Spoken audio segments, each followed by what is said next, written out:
Rendering a video with an alpha channel, also known as transparency, is essential for various purposes in visual effects, motion graphics, and compositing workflows.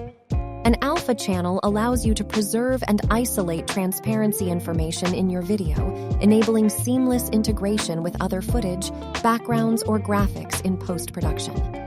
Here is how you can do it inside After Effects. Go to the Composition menu and select Add to Render Queue or press Ctrl or Command and M.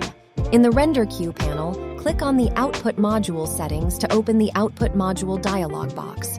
From the Format drop-down menu, select a format that supports alpha channels. The QuickTime format is a commonly used option for this purpose. Within the Output Module dialog box, click on the Format Options button next to the selected format.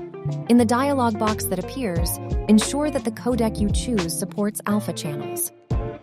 For example, you can select Apple ProRes 4444 as the codec, which inherently supports transparency. In the Output Module dialog box, make sure to check the box that says RGB and alpha to enable the rendering of the alpha channel. Specify the output path for your rendered video and adjust any other necessary settings such as frame rate, resolution, and quality. Return to the Render Queue panel and click on the Render button to start the rendering process.